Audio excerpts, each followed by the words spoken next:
Hello, can you see me and hear me now? Yes, we can. Beautiful. I'm ever so sorry, everyone. My name's Tom, and I'm the Technical Sales Manager at SDM Fuel Solutions. And I'm with, if you can see us, which I hope you can, I'm with my colleague Jordan, who is our NHS Account Manager for the NHS, sorry. Hopefully, you'll be able to see my screen. Is that correct? Yes, we can see your first slide. Beautiful. So obviously what we're going to talk to you about today, hopefully a bit quicker now, we've lost some of our time, is regarding HVO and greener options with your fuel. So a bit about us, what we do, we are fuel management and maintenance company. So what we look to do is people's critical facilities to ensure they're obviously business resilience and ensure they are running. But also at the moment, our big initiative is obviously towards the net zero and transition people to HVO. If you see from the next slide, a bit about HVO, it is hydrotreated vegetable oil. So it's synthesized with animal fats and vegetable oils, which make it a much cleaner burning fuel and also environmental friendly. As you can see on the right hand side, there are benefits of it's more sustainable, renewable, less maintenance, and it is a lot cleaner to the environment than red diesel. With these sort of transitions we do, which we'll go through shortly, there is around a 60 to 80% reduction in emissions. Obviously, if anyone is interested in seeing how we got these results, we do have some case studies, which I can send you. So after the conversation, I will put Jordan's email into the chat as well as our website, so you can have a look on there and see if you are interested further. Reach out and we can go a bit more into detail and send you those case studies. So if I go through our transition process, it all starts with a sort of technical survey. And what we'll do, we'll come out and we'll assess the fuel, and we'll also look at the generators you have in place to ensure that they can run the HVO. And that survey is to the NHS, it is free of charge. So we do come out, it's an initial survey. We look at the top, middle and bottom of the fuel tank. That just gives us a fuel range of what you've got in there and the current resilience in place. And then obviously the generator details will give us what we can and can't transition, so we can explain what we have to do to ensure we can give you that capability of HVO. During this time, we'll also carry out emissions tests prior to the work to establish a baseline of what your currently emissions are at. And then obviously at the end of the process, we will do another emissions test to show what you have got and your current emissions and the saving of emissions, which is obviously the key factor in why we're doing this process. Not just for us, but obviously for you guys as well. What you're investing in is to reduce the emissions and our carbon footprint, obviously on the world basically. So again, the stage 2 is uplift the existing product, and this will be returned back to the client in the form of a rebate. So if there is fuel in there, you'll get given a pence per litre price back on the fuel. We'll then clean the storage tanks via confined space entry, which obviously every engineer who carries it out has those capabilities, and to ensure it's done in the safest and best way. And this is the reason why we get in the tank, is because it's the best way to remove any sort of traces of contamination and old fuel. And obviously it gives you the most effective way to ensure those emissions are kept down, so there's no traces of the old fuel in there. We'll then refuel the fuel tanks with the HVO product, carry out the show you these scores and give you the full emission test results back to you, so you can display these wherever you need to and everywhere you'd like to, and also a full works completion report, and then obviously look to implement a schedule to ensure that your HVO and your resilience is kept to the standard it needs to be to ensure your resilience, so your business can carry on succeeding and doing what you need to do. I have tried to keep it a bit shorter, so that is the key of everything, so I know we're a bit behind schedule already. we will be in the lunchtime chat if anyone does have any questions. But yeah, is there anything else that you'd like me to present to you? Yeah, if we can say we are at time now, so the next person will be ready to come on. So yeah, thanks Tom and Jordan for your presentation. Sorry it was cut short, but yeah, if you can stop sharing, and I'll invite the next speaker, which is Robert Harwood from Slinghsot Simulations. We've got Robert. Thank you ever so much, guys, and apologies again for the technical issues. No worries. Take care. Tom. Hi there. Good morning, everybody. If somebody could just give me a heads up that you can see my screen. Yep, all good. That's fine. Fantastic. So thanks everybody for your time today and for welcoming us into this presentation. I'm here to talk to you about some of the work that we're doing here at Slinghsot Simulations. And we're a decision intelligence solutions provider, software solutions provider. I'm going to talk specifically about the application of that to net zero and climate resilience applications, with specific focus on some of the applications of pertinence to the NHS. And what is decision intelligence, right? Well, it is actually one of those things where you could ask 10 different people and get 10 different answers. So I'm not going to get into a semantic debate in the 10 minutes or so that we have here. But fundamentally, what we are doing is we're using data and predictive models to enable us to make better decisions, more holistic decisions, make them much faster and make them at much lower cost. And some of the outcomes of that, because it's a digital environment, is you do get compelling visualizations, which enables you to engage more stakeholders much earlier in what are highly complex decision-making processes. And decision intelligence essentially brings a lot of the things you will have probably heard about together under one umbrella. It brings data, which we are facing a deluge of. It brings advanced data science techniques to bear on that data, whether it's things like digital twins, AI and ML, modeling and simulation. And most importantly, it brings those technologies and those techniques to the non-data science or simulation expert. So it's democratizing the power of these technologies to the people who can use it more broadly. Here on the right, you're just seeing a quick animation of some of the work we actually did with the NHS recently on an estates project, looking at how to decarbonize a heritage property in the property portfolio, and using the data that was available to optioneer and run what if scenarios about how the EPC rating of this particular building could be improved. So that's one example of the use of decision intelligence in a direct application. And it is not just something that we're talking about or companies like us are talking about.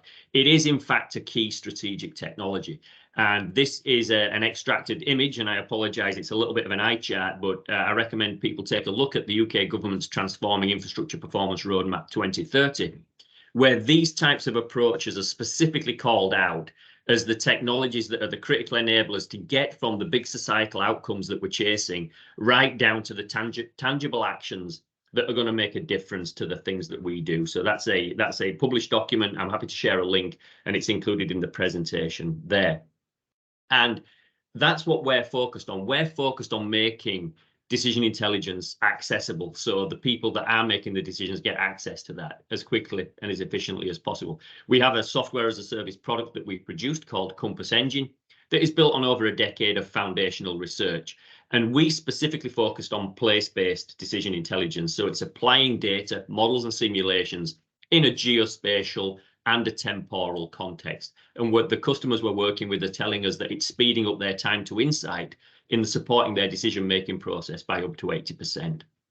And we deliver what we consider to be 3 unique capabilities. You come into our platform, much of the net zero climate resilience data that you need is pre-populated into the platform. So you specify your region of interest and you see things immediately, like the census data, indices of multiple deprivation, the land and building use characteristics, the EPC ratings of the buildings, traffic counts, and so forth. And of course, it's flexible to integrate any data that is available and relevant to the question at hand. But by pre-populating the platform automatically, we get people out of spreadsheet hell and trying to coordinate across multiple spreadsheets.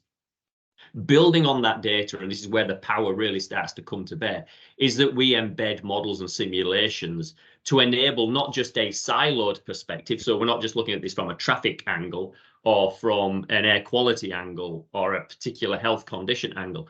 Because the data's there and the models of simulations can be brought together in the same way, we can look holistically at that what if impact and start to look at those intended and unintended consequences. And the image to the left just shows some work that we've been doing with the Department of Transport around climate resilient transport network planning, linking flooding simulations and flooding predictions with the impact on the traffic network and on emissions and the resulting knock-on effects towards potential health impacts and so forth. So the integrated analytics do that. And of course, then, because you're running what-if scenarios, you can run, because it's a cloud-based solution, you can optioneer what-if scenarios at massive scale. So we're not talking about a little window of exploration here. We're talking about leveraging the power of the cloud to bring to bear and run through all the different combinations of scenarios that you could possibly consider. And specifically to travel and transport, I'm going to share now some of the projects that we've been involved with, but I actually just got this off the NHS's website. I'm sure you all know much more about this than me, but I hadn't realised the magnitude of the impact the NHS has in terms of contributing 14% of the English road network's total emissions at a staggering 14%. So there's obviously a lot of opportunity to reduce that in a whole variety of different ways. So let me talk about a couple of applications in the few minutes that I have left of projects that we're involved with to try and make a difference. And we have case studies available. I'm happy to share on this. We recently completing a project with Department of Transport looking at decarbonising local transport. And this was, for example, if you look at implementing a low emissions zone, where do you divert the traffic to? And how do the emissions impact rerouting and so forth? What if you were to pedestrianize a certain area? What if you were to reroute vehicles that were doing deliveries? Where do you place things and so forth? And likewise with the more climate resilient network, looking at both historic flood scenarios and examining whether we can respond better to that and identify vulnerable people and so forth, or whether we can then start to optioneer and say, well, actually, we know, given the way that the climate is changing and we are getting more extreme weather events, whether it's heat, wind, flooding, how can we what if and examine what might happen as a result of that to the mobility and transport network? And from a hospital perspective, you know, can we get people to the hospital in different flood scenarios? How would we have to reroute to do that? And what are the unintended or intended consequences of that? And the work that we've been doing has been recognised, not just with DFT and more broadly with some of the customers we're working with, like Northamptonshire Council, with Westminster Council, Derbyshire Council, and a whole bunch of other local authorities.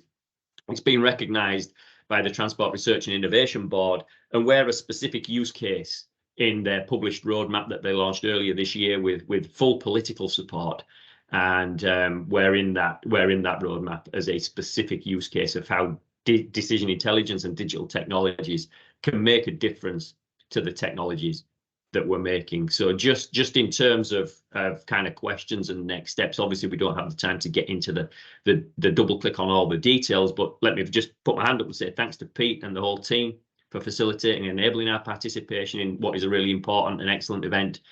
We can help, decision intelligence can help the NHS dramatically reduce its emissions contribution and look and bring to bear the work that we've been doing with others to this. And if anybody has interest in learning more about what we're doing, how we might be able to support some of the mobility, transport and travel related applications within the NHS, as well as some of the facilities work that we talked about before, here are my contact details. Don't hesitate to email me.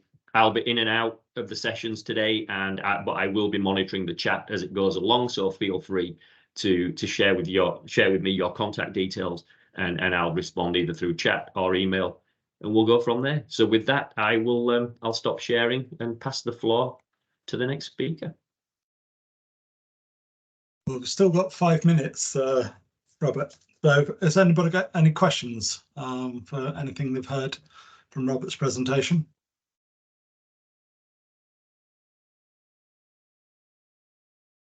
So you mentioned some of the areas you're working with. So how wide across the UK are you? Are you just in one area, or is it worldwide? Just this? So we're a relatively young company, Paul. We're only just 4 years old. We span out of the University of Leeds. So our primary target is the UK, but our solution is highly scalable across mostly England and Wales, because the data is consistent that's produced, that we pre-populate into the product. Scotland has different types of data sets, so it's less easily transferable directly what we're doing right now, but it's just ones and zeros to us, so it can be quite easily manipulated. We have global expansion plans. We're starting to work in Europe, and we're starting to move over into North America, but an off-the-shelf repeatable solution is England and Wales wide, and it's just a matter of then specifying the particular region of interest, and we just hone in on that region, but the data and the platform is able to support national work in England and Wales. It's great. Any questions? I do believe that we do have some trusts on here, so yeah, the ICS leads around. All of these sessions are being recorded, so if we can send them out to interested people. If not, thank you very much. Fantastic. Thank you, everybody. Okay, so have we got Stuart with us yet?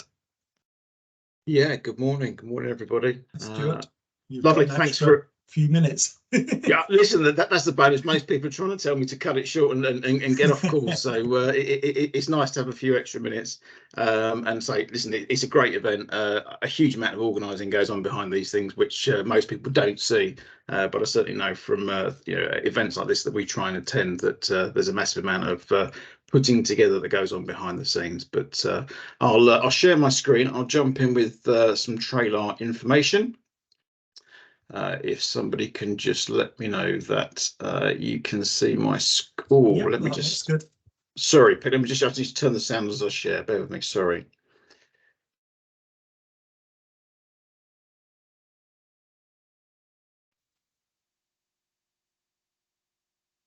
Yep, can see that. Fantastic. Okay, great. Presentation mode. Lovely. Thanks, Pete. Okay, I'll kick off. So thanks for being invited. Trailar, for anybody who is unaware, are the leading provider of solar installations on commercial vehicles. We're based in the sunny northwest, so we always like to think if we can make solar work in Greater Manchester, then you can probably make it work pretty much anywhere. We provide lightweight solar solutions that are applied to vehicles. We optimize the solar energy that we collect on those vehicles, and then we use that energy that's collected to basically decrease the amount of fuel the vehicle has to burn in regards to producing energy to drive the vehicle, to make the vehicle operate. And in turn, obviously, there's a carbon saving because you're burning less fuel in the day-to-day performance of your vehicles. We have solutions that fit all types of vehicles. So we're very much open to any vehicles that are within the NHS supply, in the NHS estate or within the supply chain. And the mats are super light. They add virtually no weight to the vehicle. They're only about 3 millimeters thick when they're applied to the roof of the vehicle, and they're really flexible, and there's nothing that can break within the content of the mat. So it's really the only solution that should be applied to a moving vehicle. So what I'd like to do is we've got a video here which lasts about 2.5 minutes. It kind of encapsulates everything that Trailar is about.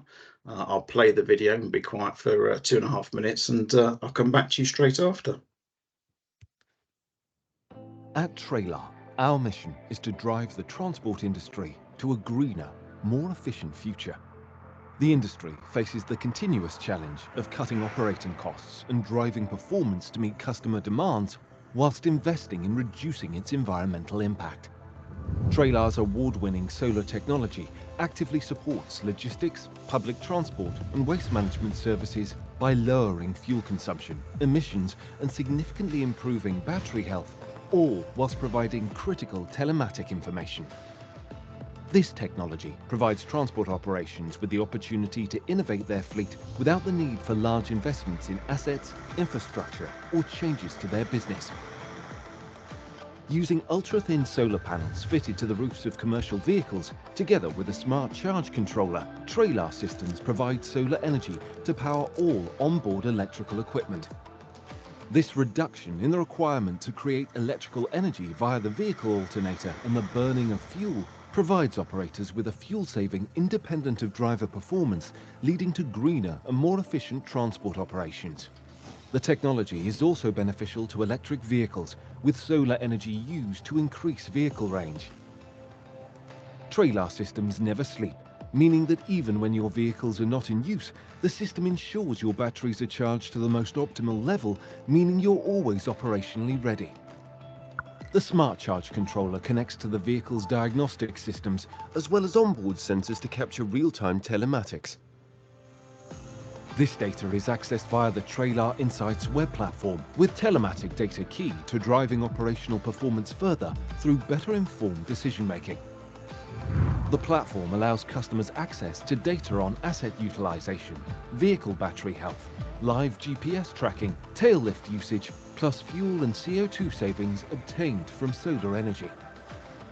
As the platform rapidly develops, customers will soon have access to data such as EBS monitoring, electric vehicle analytics, driver behavior, and much more. With customers in over 15 countries, Trailar technology is already playing a key role in decarbonizing transport around the world.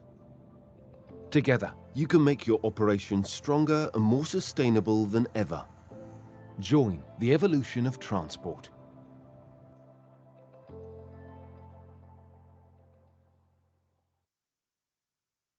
So I hope that played through for everybody okay. I think for us it's a great way to, excuse me, to bring together kind of the whole embodiment of what Trailar is about. And obviously anybody that operates commercial vehicles, and obviously we know that the NHS has a huge estate of vehicles, that obviously this is a solution that's absolutely viable for you today. And obviously is something that can happen today. It's not something that is in theory. This is a practical solution that we operate and supply to both public and private sector today.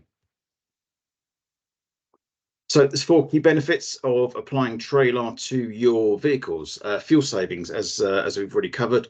The nature of collecting that renewable energy through solar allows for a significant reduction in consumption of fuel, depending on vehicle size, depending on how that vehicle is used, depending on how much solar we can get onto the roof.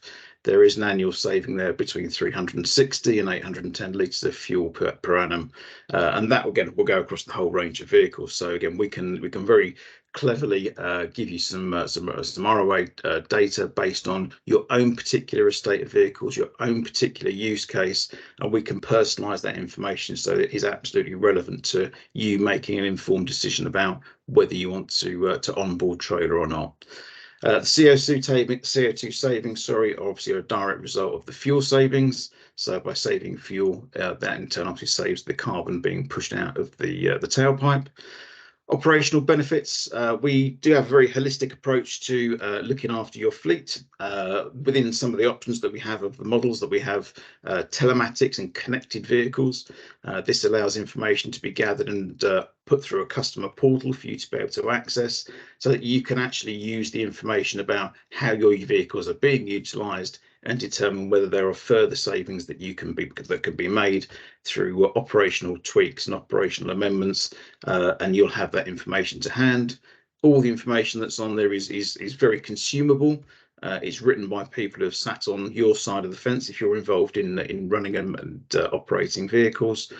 So it's not something that you need a data analyst to pick over the bones of. This is real common sense, practical information that you can have access to.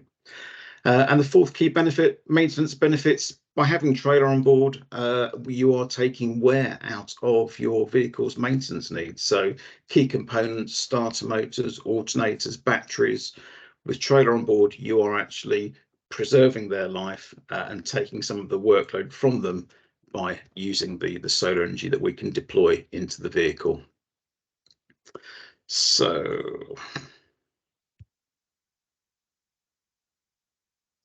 what have we done so far? So Trailar have been in existence since 2019, so we're just coming up to our 4th year of commercial enterprise this year. So we've saved just over 1 million litres of fuel through our customers. We've generated just under 600,000 kilowatts of solar energy and saved our customers just under 3 million kilograms of CO2. We have about 6,000 vehicle systems in operation at the moment, and we are spread across about 20 countries. Our predominance is the UK, as you'd probably expect. So we are a domestic Manchester-based business, but I say our reach goes far and wide, as the principles of what we do, don't recognise boundaries in regards to countries, but it is all managed through and facilitated through the team in Manchester. So what can we cover with Trailar? So solutions for all commercial vehicles, so from the smallest, transit connect van, right the way through to truck, bus, HGV. We can cover all of those. We have options and measured solutions that will suit those vehicles. So there's nothing that Trailar can't be applied to. Trailar works with all fuel types, as the video said. We work with diesel vehicles in decarbonising, but also if you are lucky enough to be moving into an electric vehicle situation, solar energy can be pushed back into that vehicle. It can't go back into the high voltage battery currently, but what it will do is it will power everything else that's on that vehicle, which means that your high voltage battery doesn't need to power the ancillaries that the vehicle runs on, and therefore will extend your range on your vehicle. With Trailar on board, if you have tail lift vehicles, you do not need to be idling. Again, a huge source of emissions created by people idling vehicles. With Trailar on board, literally the solar power that is generated from the onboard means that you don't need to be running the engine whilst you're using your tail lift. If you've got laundry deliveries, if you've got passenger lifts, engine off, let solar take the strain. Increased uptime, again, battery failures, all those kind of things that obviously people will make contingency for. There's a cost, there's a service issue for. Again, with Trailar on board, obviously those things will be removed because you're topping your battery continuously, and also you have visibility of your battery health and how the vehicle is operating. From an ROI point of view, we will have to justify what we spend and how that money is consumed. And again, we can give you an ROI based on your particular use case, but in general terms, for a standard vehicle, standard operation, you will get your money back anywhere between 2 and 2.5 years. And again, as a low capex route, again, not everybody has got a few £1 million slushing around. They can replace vehicles with electric vehicles. This is a much lower cost entry point to start doing something about putting sustainability into your transport today. And again, this can be retrofitted to existing vehicles as well as being incorporated into the build of new vehicles. Just some of the customers that we deal with. We do deal with various parts of the NHS currently. Northern Care Alliance in the Northwest, we do quite a lot of work with them, and they are great adopters and great promoters of Trailar. There are case studies for lots of these companies on the website. There is a case study for Northern Care Alliance also. So if you want to go and have a look at those details, by all means do so. We do some other work with the NHS supply chain, and we're just about to start doing some work with NHS Wales. But again, the great opportunity is for us to tempt more people to come and have some conversations with us and to extend our reach into the NHS. Just briefly, without being too techie, how does it work? Solar energy is gathered, say, from the roof of the vehicle, and essentially there is no switch over. There's nothing that an operator needs to do to phase from using the solar energy to the vehicle running as normal. When solar energy is available, the system is intelligent. It will stand the alternator down on the vehicle, meaning that it doesn't need to produce energy by burning fuel. And you'll see here from the blue arc that comes across, that's where solar energy is picking up throughout the course of the day. And the red is how hard the alternator on the vehicle is working. And you can see that obviously as solar increases, the amount of energy needs to be created by the alternator can diminish.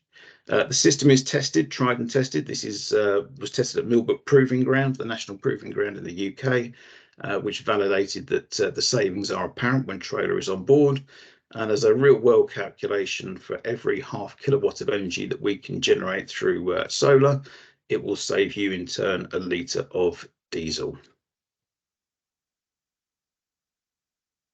Trailar also are the only provider in the government's decarbonising plan, page 138, if you'd like to go and have a look.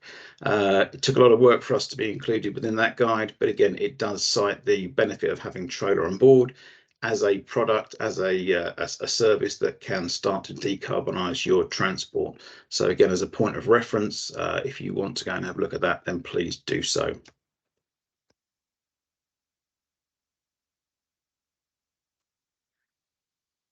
We do back off everything with the supporting information. I think it's really important that it's not a try and trust us situation. We give you access to a live portal, which reports the information that's gathered from your vehicles and from your vehicle fleets. It will highlight to you where your savings are being created, how much energy you are creating through solar, how much fuel is being saved, and how that transfers into carbon savings. The calculation behind this is the DEFRA calculation. So again, from a submission point of view, all the details are relevant for you to be able to pass on and be able to promote exactly what your operation is doing to save carbon.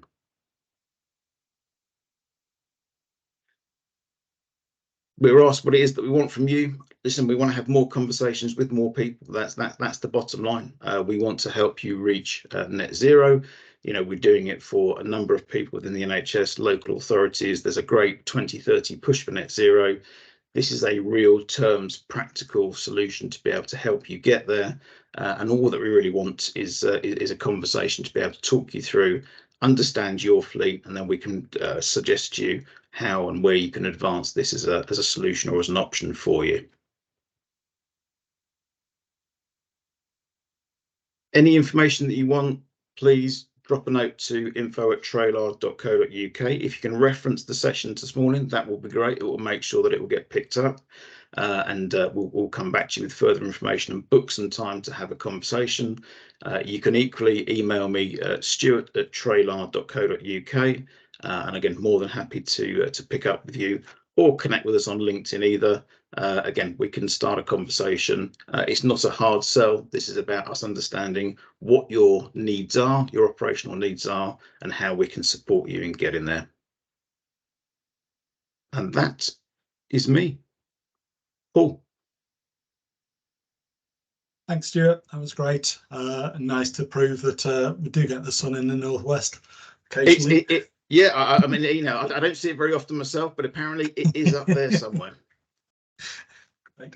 Have we got any questions for Stuart?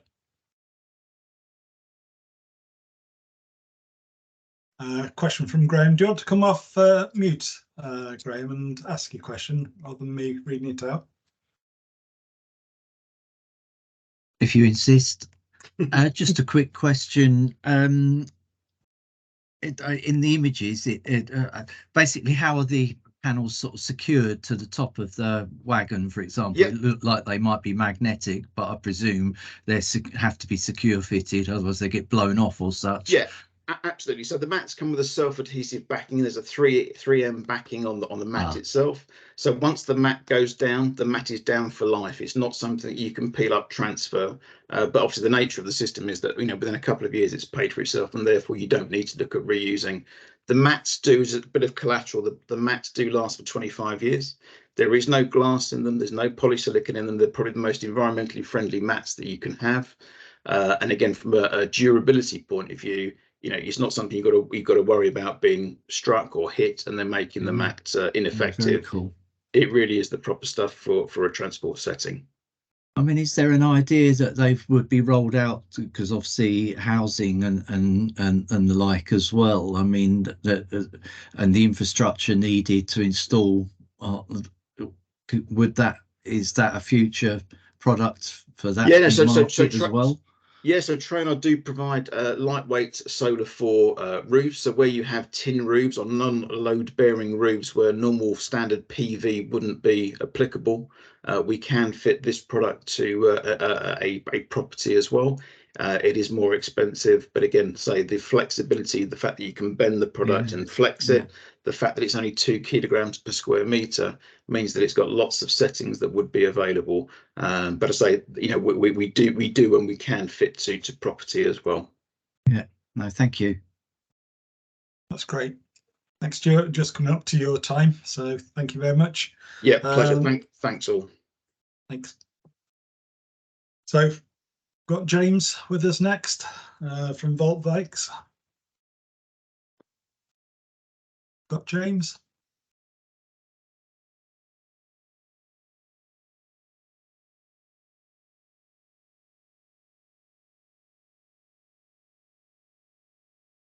It doesn't look like we have our next speaker at the moment. Do you want me to come back, Graham? Can you do another 15 minutes of... Oh, I could talk forever, don't worry.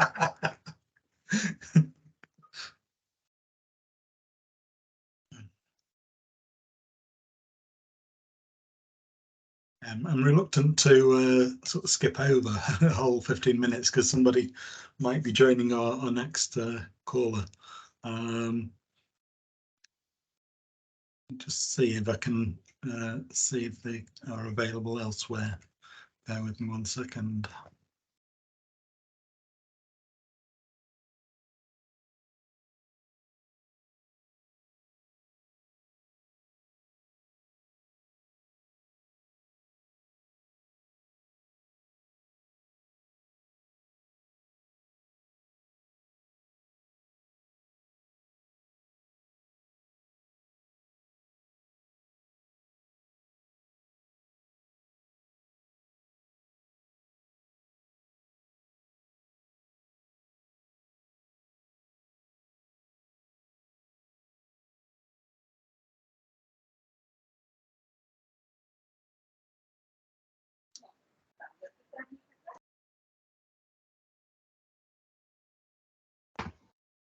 Good morning. Hi everyone. So I think this is my time to talk. I'm not sure if I can see any of you, but I'm just going to introduce myself very quickly.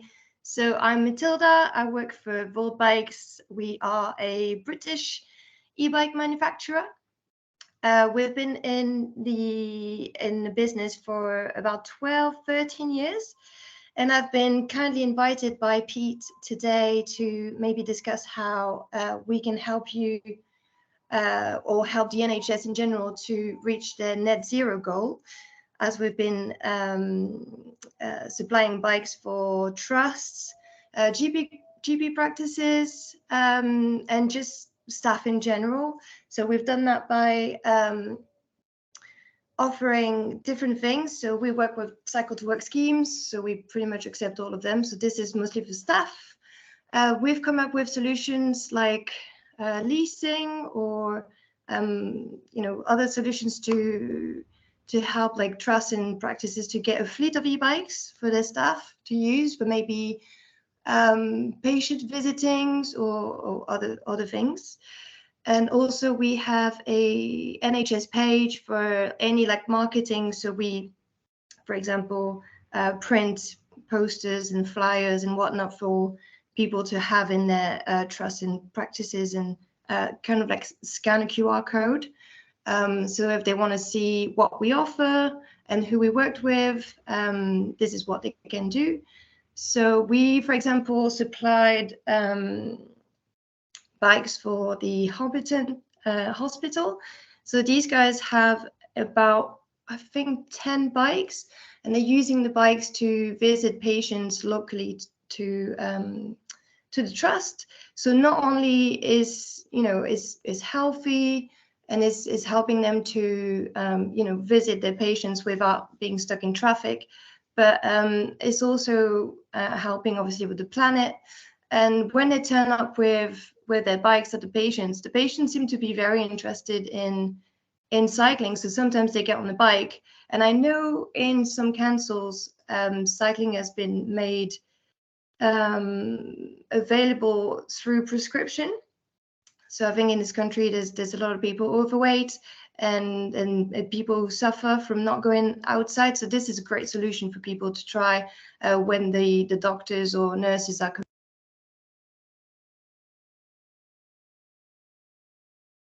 Matilda, you've just gone on to mute. Is that okay? Can you hear me still? That's good now, yeah.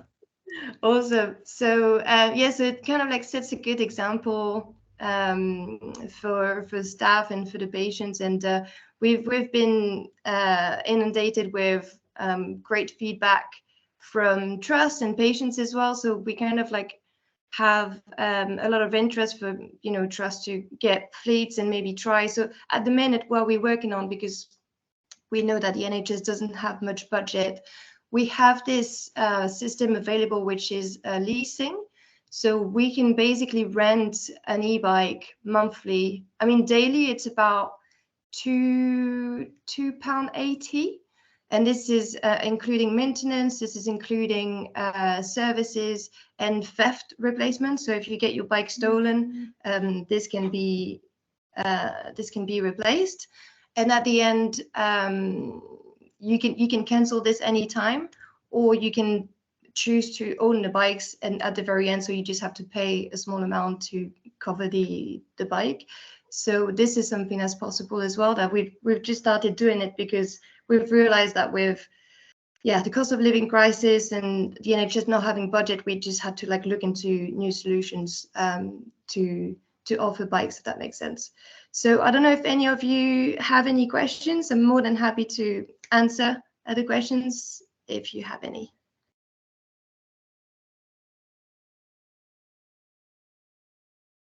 Thanks for that, Matilda. Have anybody got any questions for Matilda? Sure. Not, I'll ask one. What is the range of the bikes on a typical charge? So we basically have a whole range of bikes, from folding bikes to Dutch bikes, so easy to get on and off. We've got hybrid bikes where you're kind of like leaning on the handlebars, and we've got like urban bikes. So depending on the bike that you go for, on a folding bike, you're looking at about 60 miles on, I think it's about 50 miles, sorry, on a battery on one charge.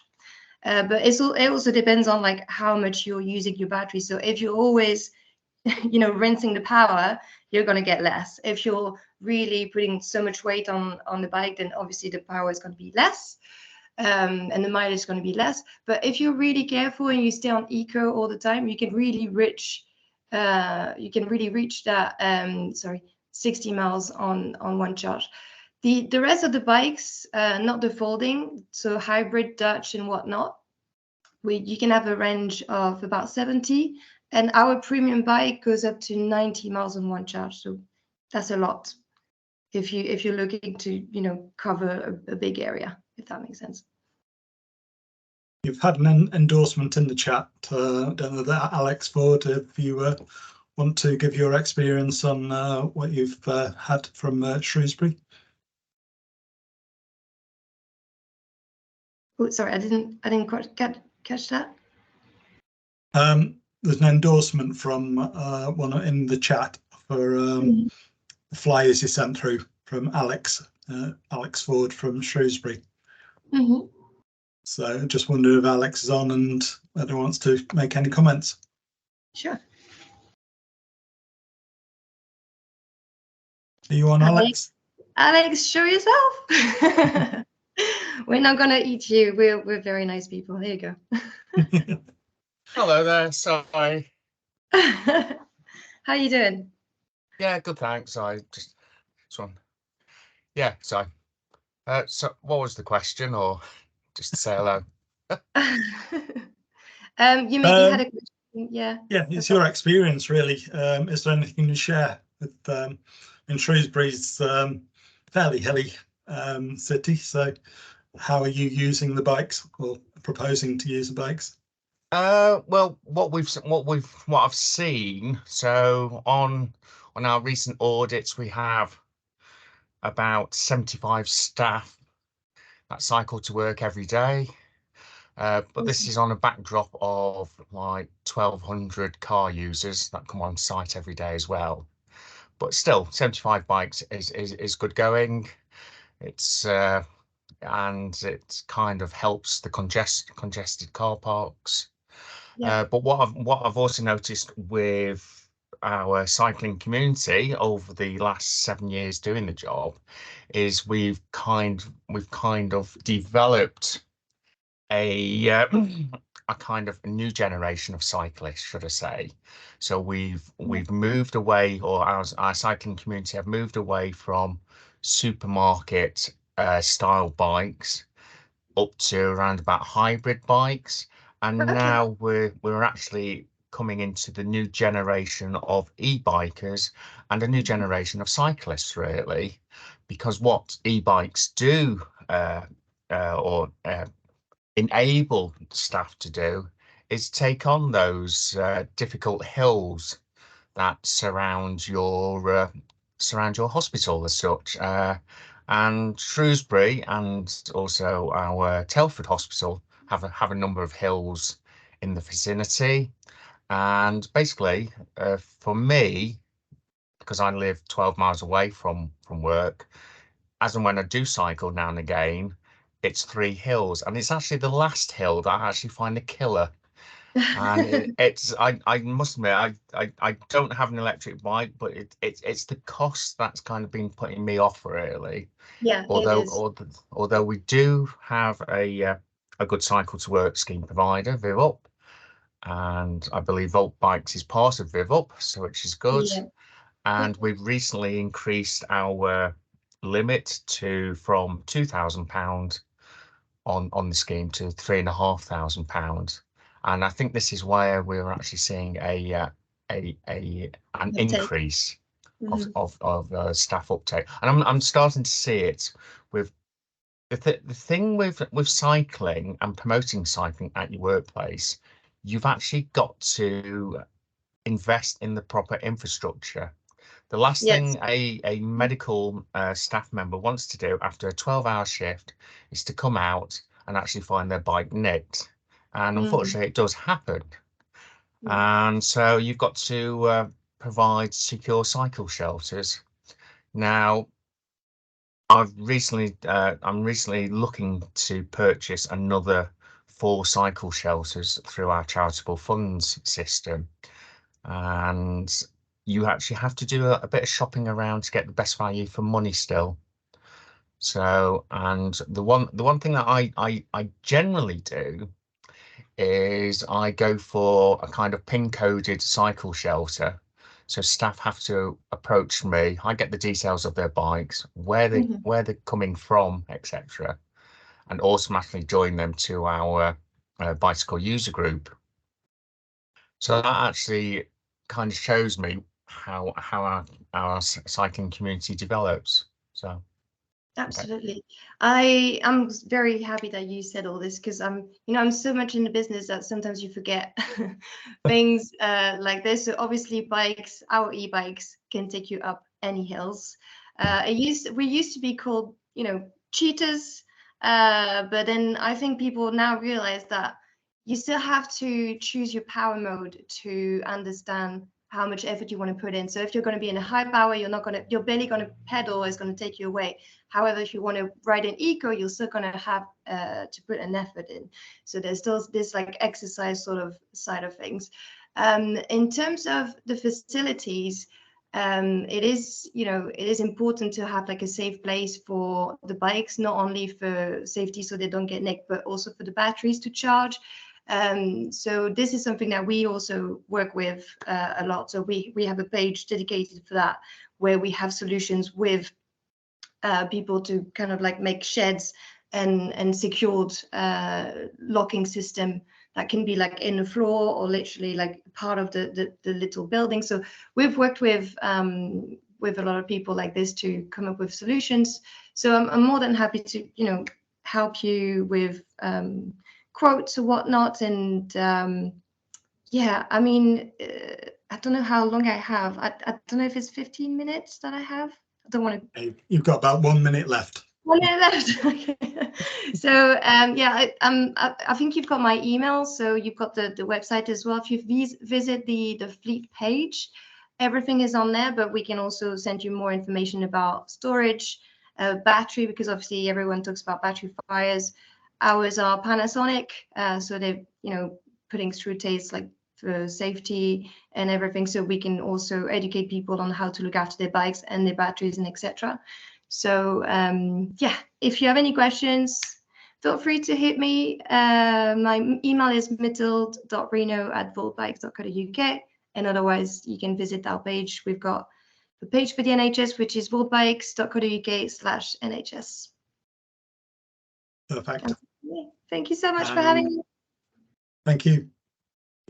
So Alistair's just popped up, who's our next speaker. Morning. Let me just get the slides set up.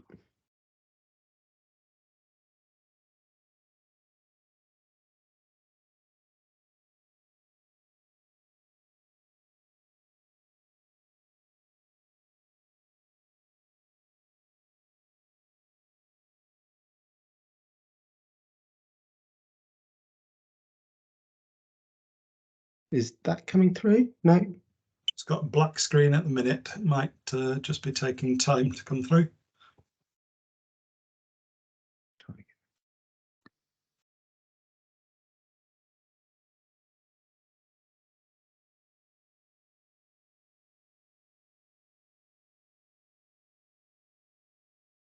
Still not come through. No.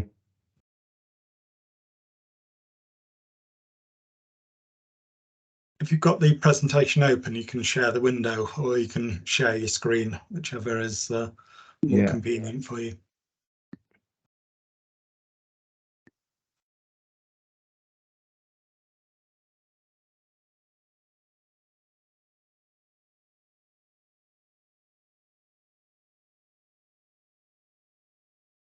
Yep, that's looks like you're sharing the screen now.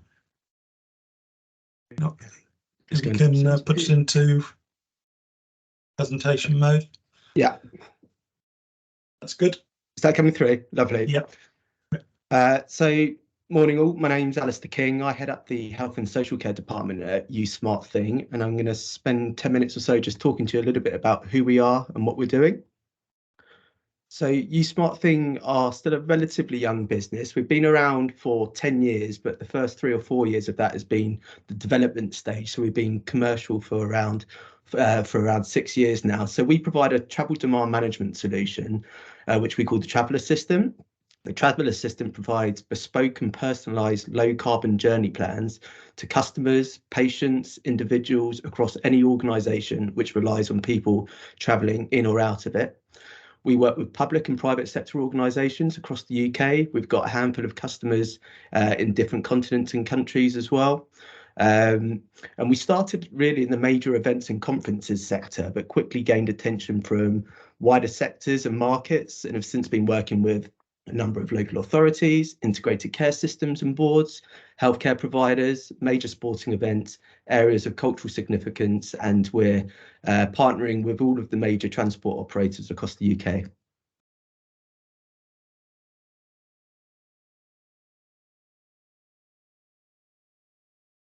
So healthcare is a relatively new market for us, but we've got a lot of exciting projects in the pipeline at the moment, some that link into other strategic projects such as active travel programs, social prescription projects.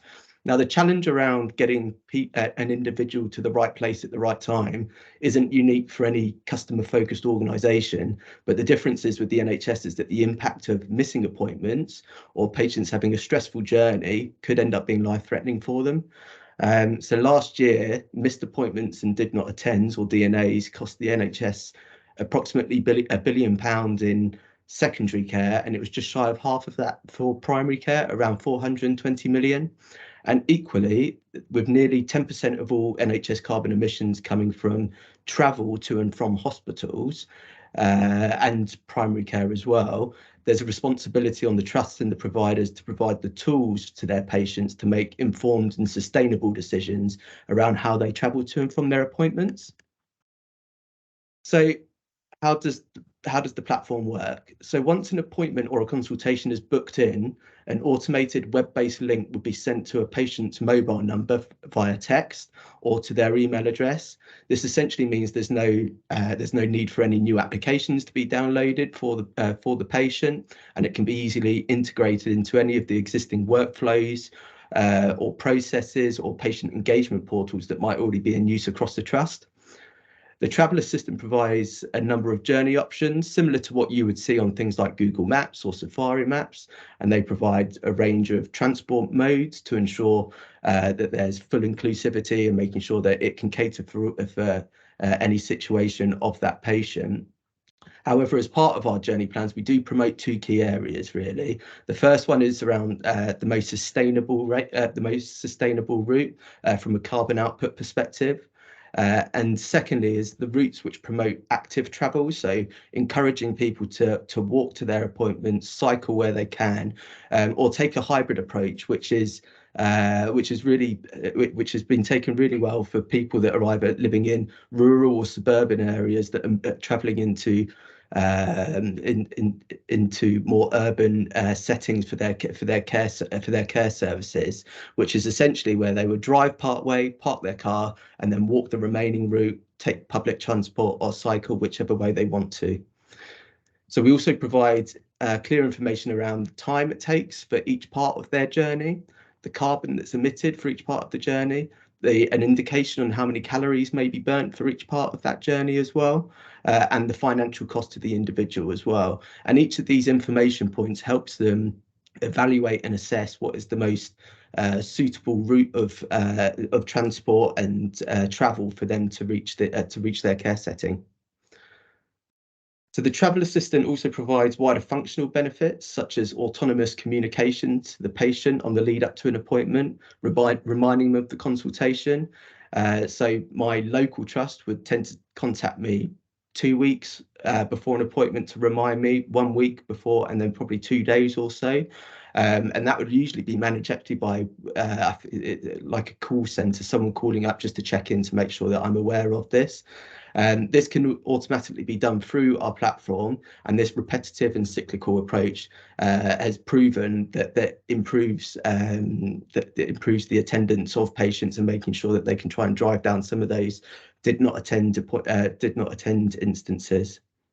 We're also able to offer two-way communications through the platform as well, so the trust and the user can communicate together on the day of or an approach of their appointment. So for an example on where that may work, where people have got accessibility challenges and they need some additional support when they access the trust to get to the point of their consultation, they can communicate that through the platform and call for assistance.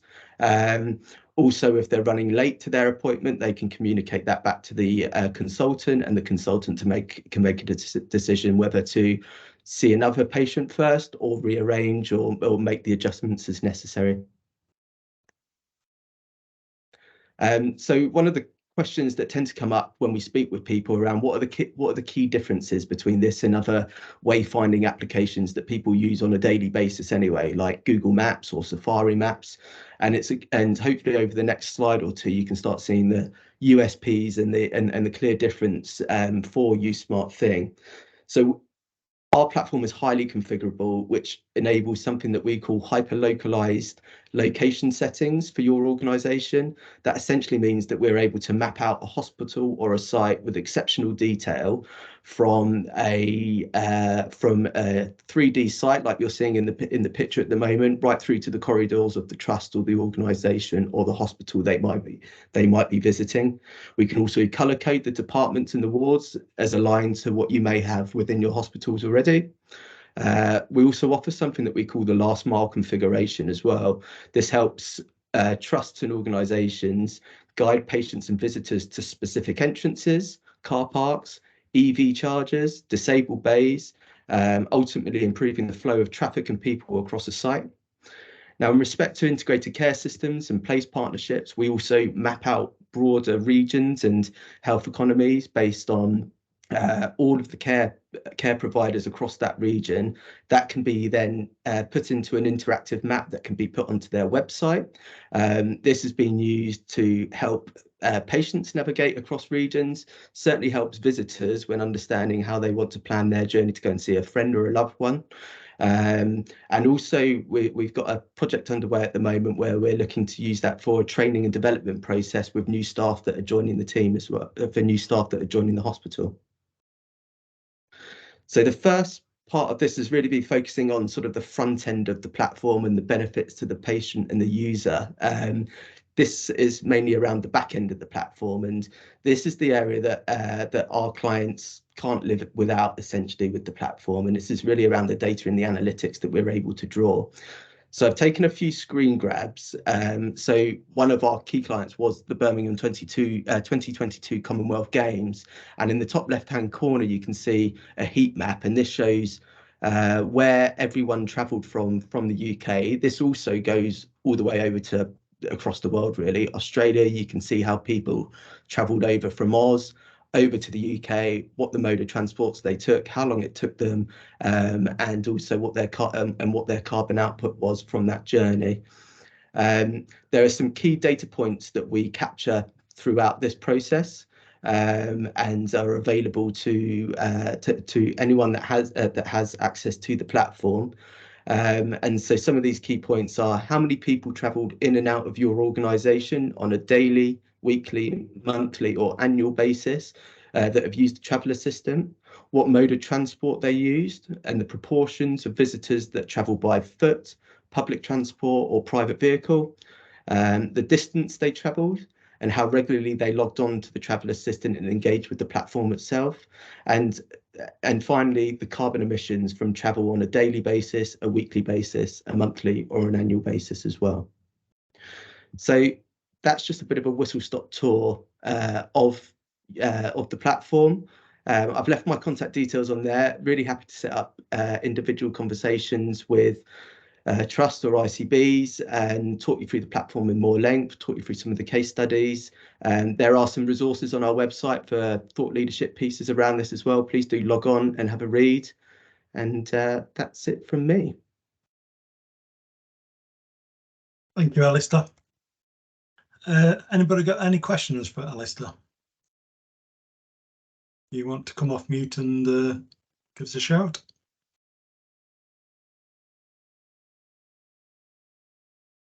If not, I'll ask one. So you talked about directing patients and members of the public to the nearest car park for the best entrance. Does it deal with real time, like, you know, knowing where there's a parking spot available? Yeah, absolutely. So one of the areas that that a lot of our clients focus on is, so when there are things such as road traffic accidents, when there are train strikes or something, then it can give real-time updates, so it can help people inform and plan their travel more efficiently, and with car parking as well. So one of the areas that we're really looking at as well is estate reconfiguration programs within the NHS, and there are multiple entrances that might not have access to, or car parks as well. I mean, most NHS organisations that I've attended personally tend to have full car parks, and so being able to funnel people to specific car parks on a real-time basis is being a real attraction for many of the people that we're talking with at the moment. That's great. Any other questions? Sally, you want to come off mute? Hi, Alistair. I just wanted to Hi, ask, Sally. does it also, thank you, does it also advise of, say, where there's a disability car park and things like that, or? Absolutely. So the beauty of USmart thing is it can be entirely configured, and so the process that we would tend to go through is that there would be a consultation process, a consultation element at the outset of launching this, so we can ensure that we can identify where all the disability bays are at the outset, and we'll map that through. There will also be, every couple of months or so, we'll check back in with the organisation to make sure if there's any further updates or further configuration that's needed to the maps and the location settings as well. Thank you. That's brilliant. Thank you very much, Alistair. Thanks, Paul. Well, I'll you, share my Alistair. contact details, so if anyone does want to pick up a conversation separately, be very happy to have a chat. That's great. Thank you very much. Thanks for your presentation. Thanks very much, all. Cheers, Paul. Thank you. Thank you. So our final speaker in this session is Amy from Apian. Hi, Amy. Hey, Paul. How are you? Yeah, good, thanks. You good to go?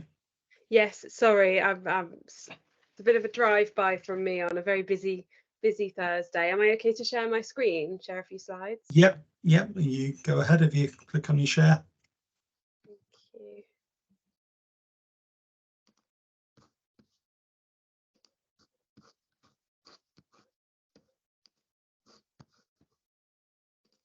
Yep, that's coming through now. And we're in presentation mode. Off you go. Perfect, thank you. Yeah, well, thank you for having me. My name's Amy and I am Senior Project Manager at Apian. I've been with the company for just coming up for a year. So Apian are a logistics company. We are on a mission to deliver faster, smarter and greener healthcare. We recently, in the last 2 years, did the world's first drone delivery of chemotherapy and the UK's first drone delivery of a prescription. We have been working with Northumbria NHS Healthcare Trust for over a year, doing drone delivery projects and scoping out the opportunities, as well as other areas in the UK and Europe. So we kind of see this future picture, and we see it happening every day. In fact, that on-demand drone delivery is transforming logistics across the whole piece. And so we work to connect the healthcare and drone industries. So we do not make the drones, we don't treat the patients, although our company is founded by 2 NHS doctors. But we work to integrate drone delivery into the healthcare system by building national critical infrastructure. So this is just a slide on a project we worked on earlier in the year. That was with Northumbria Healthcare NHS Trust. We were connecting Wansbeck Hospital with Alnwick and Berwick infirmaries. We were working to transport chemotherapy, pathology and medical supplies between those 3 sites, flying up the coast with a company called Skyports. We are beyond that. We are looking at stage 2 for this trial, which is funded by SBRI and is looking at connecting the super hub at Seaton Delaval with a number of the hospital and healthcare sites in Northumbria. We're currently going through an aviation regulatory process in order to hopefully unlock that. That will mean a massive difference to these trusts. It means it's able to centralize its supplies. It means that it's able to move product more quickly, more efficiently, to do stock outs. It means it's able to do the mandatory servicing on products without having to find them across the whole trust, which, as you'll know, is pretty rural. We're working with a number of trusts across the UK, and we recently also announced a partnership with Wing, where we're going to be flying over in Ireland to deliver healthcare supplies over there as well. So this is a very, very quick presentation with an opportunity for kind of questions from you guys. Who we are as a business, say we're founded by 2 junior doctors and an ex-Google software engineer. We are trying to solve the problem of connecting drones and healthcare, because what we know is that the drone operators don't have to speak the right language necessarily to solve the problems that the NHS has. Our doctors give us sort of that edge. They're teaching me every day how to communicate with people from a healthcare background, and how to understand those really big problems. So far, just in this last project, we demonstrated over 200 flights, and as part of that, we did a carbon reduction calculator, which was really, really interesting to see how we could remove drones from the supply, ground transportation from the supply chain, replace them with drones, and reduce carbon emissions. We know that's a big piece for healthcare in the UK. One of the biggest things about this is on demand. So taking a patient sample direct from arm to analyzer, that means that that we can demonstrate a reduction in surgeries being cancelled or delays, because there's a delay in getting those results. It also means that, for example, in the use case of chemotherapy, if someone's too sick to receive their treatment, the trust can reduce the need for producing that chemotherapy, and they can save costs that way and make things more efficient. And then that big piece around reducing wastage, so not overstocking product, because we can dispatch supplies, medication as needed. So we think that that's a really neat solution to some of those big problems we have across the whole of the UK and the NHS, and drones are part of that solution. But Apian is much more than just flying drones. With that integration between greener logistics and the healthcare piece. So that's just a little bit about us, and there's opportunity for some questions and a bit of conversation. Pete, I see you've got your hand up. Yeah, thank you. Is that all right, Paul? If I just jump in quickly. So thank you. I've been in other rooms. I've been flitting around. I finished my session at 11, so I joined this one because I am interested in different ways to provide that logistics side of things. I often follow some of the work that they're doing on little robots that are driving around the streets and stuff. So this really interests me. I guess I'm just wondering, is there anything in particular for your SBRI phase that you're looking for help and guidance with? Is there anything from those that are listening that might be able to help you? Where are you looking for your SBRI? And actually, just a second question: would you only stick with drones? Can you see the organisation branching out into other alternative ways of delivering healthcare, or is drones the only thing that you would ever have for your business model? It's a great question.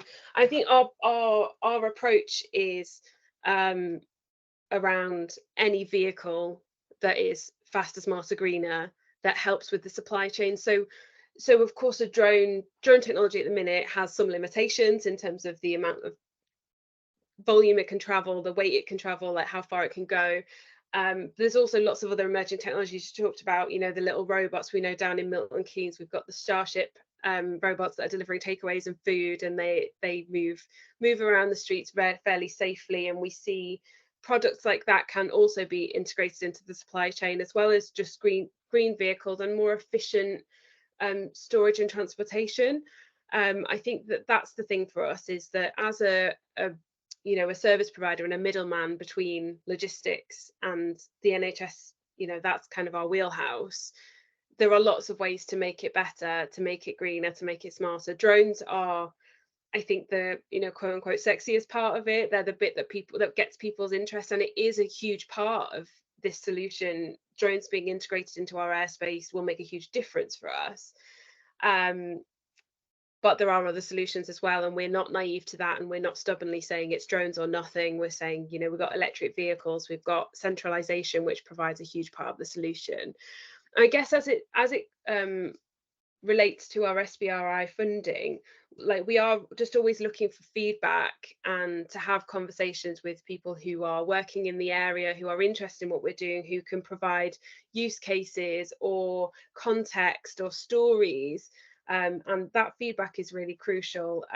Look, we have a lot of support from the trust. They're huge supporters of ours, but anyone else that we can talk to, that we can kind of showcase what we do, that we can kind of talk about the airspace we're going to use and why we're doing it the way we're doing it and what the future is like. I'm always really keen to talk to people operating in the area, for sure.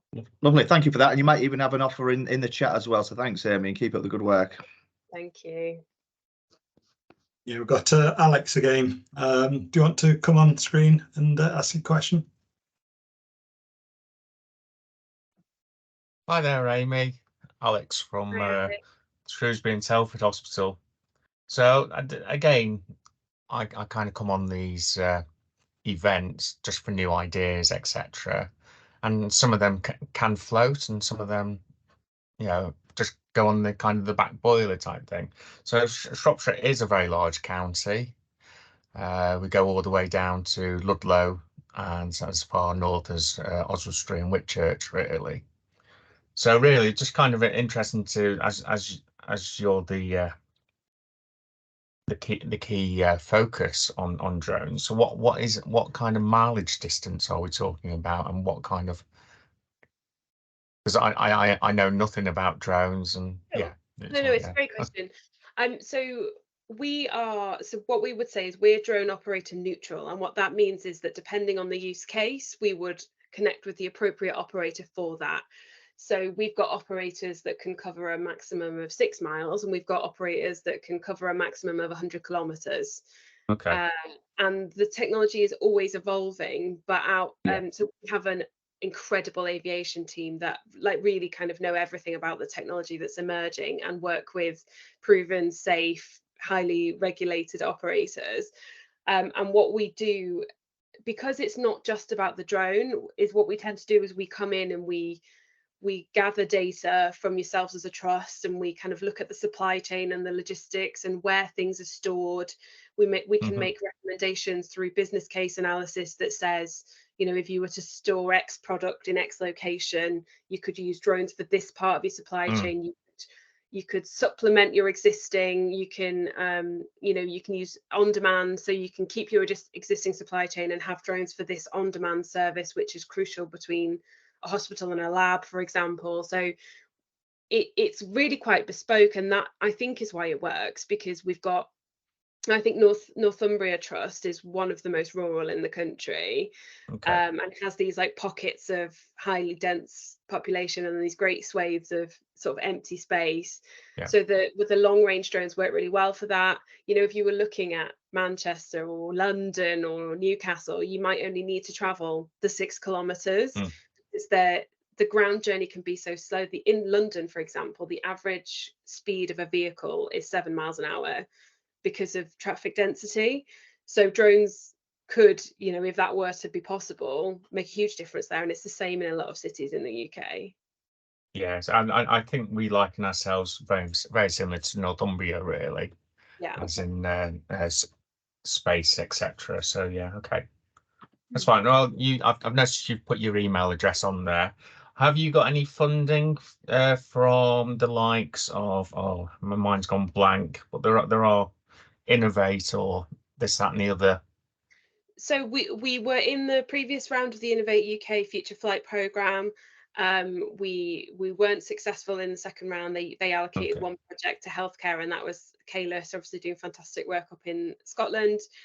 But with that said, we've had funding we've got the current SBRI programme, we've got an existing ESA grant, and we've applied for another ESA grant, as well as you know, doing our own small business funding rounds as we do. Yeah, but we're always keen to kind of just talk to new trusts and feel out the use cases and look at where we can support and how we can program in that support based on, you know, capacity on both sides. Okay, so when you talk ESA grant, are you talking about the European Space Agency?